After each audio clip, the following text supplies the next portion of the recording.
Well, I made it into Kansas and I stayed at Goodman State Fishing Lake last night.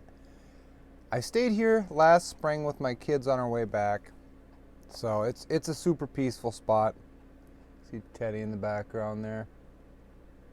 Chomping away on the cat food. But more trouble strike again. Now, it's not a big deal. I got an idea for that water pump, and I will show you that later. But last night my diesel heater went out, and it has been on the fritz for a couple days, so I was kind of worried it was going to happen. So now the plan is to get to Liberal, Kansas, which is down in the southwest corner of Kansas, almost into Oklahoma Panhandle,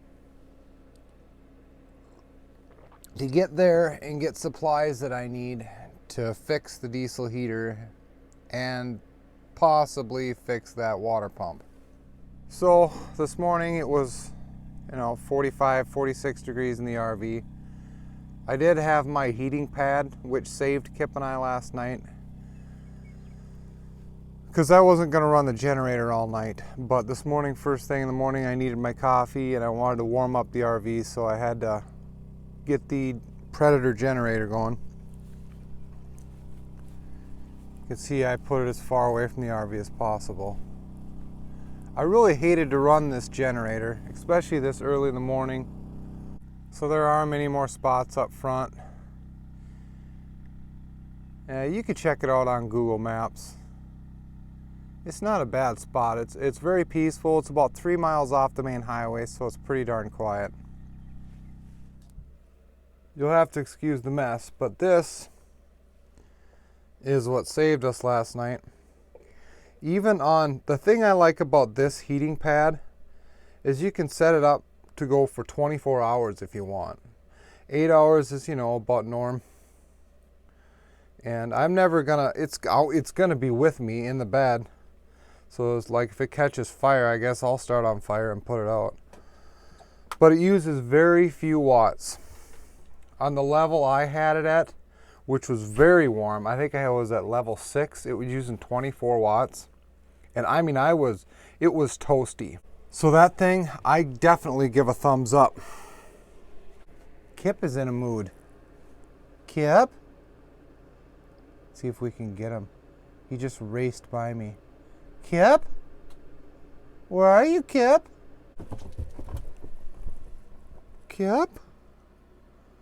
What's going on, buddy? Let's see what kind of action we get with Kip this morning. Oh boy. Are you settled down now, Kip?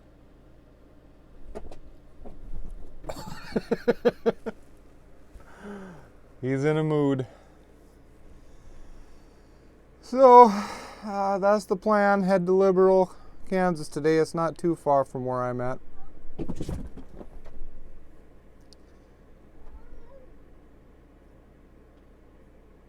And I don't remember. I don't know if they have a Walmart or not.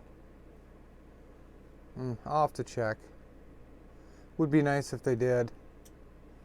Be much cheaper to get supplies and easier. Oh boy, you're really messing that up, aren't you, Kip? Meow. But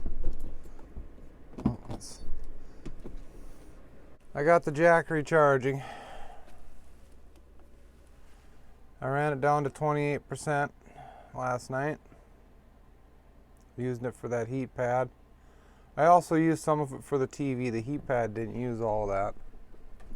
Still need to test that out. Let's just see what that heat pad uses. I got this heat pad off of Amazon. It was under like a heat pad for an animal or something like that. And I don't think I paid too much for it. Let's get some light up here. All right, now we got some light. Let's plug it in. Now you got to remember, let's see. Just with this inverter on, it's going to draw some amps. Let's turn it back on. I thought it only used 4 on standby. But you got to remember, it's a pure sine wave inverter in there, a 200 watt inverter. So it's going to use 6 watts just idling, which is, that's not good. I was hoping it was 4. I thought it was 4, but it's 6. Okay, so we're going to plug it in.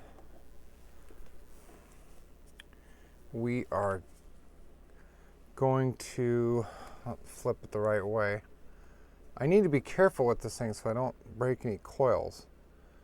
Okay, we are going to turn it on. Oh, you got to hold it.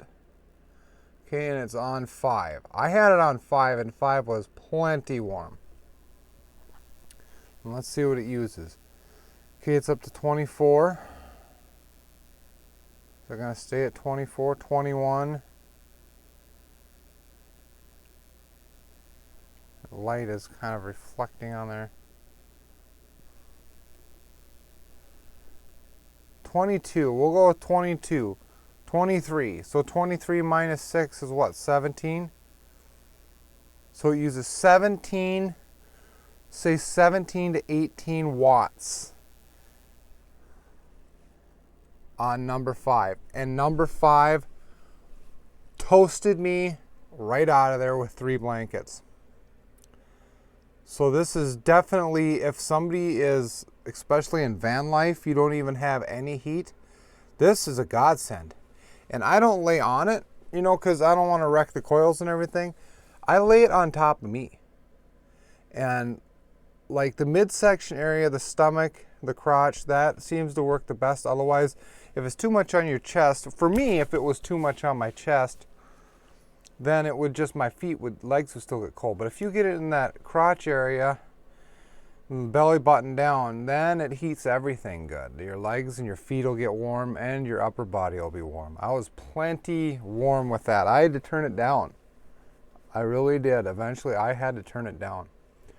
So yeah, that's, and with this Jackery I got, I don't know if I mentioned it, but I took apart this Explorer 240, and I added 8 more cells because there's open cell rows. It's not the easiest thing to do, and I use solder too. I would have made a video on it, but I was in too big of a hurry to do it, and it was kind of a sloppy job anyways, but it works. It works. And now it's 312 is what I figured it out to be, 312 watt hours. 310, somewhere in that range. We'll just say 310. Nice even number. So there you go. I think that idea would work really good for anybody who has a van or even an RV life who wanted to save on having to heat the entire rig. It's like, it worked perfect for van lifers, but that's it. That's the update for now. Headed to Liberal. Gonna stay at the campground. I don't know what they charge. I don't think it's very much, like $5 or $10 a night. I'm gonna try not to stay there too long. I'll show you the place when we get there. It's nothing fantastic, but it is close to tennis courts. I don't think those tennis courts have a wall, but that's okay. I'll still work on my serve or something. And I'll see you guys in the next video. See you in Liberal.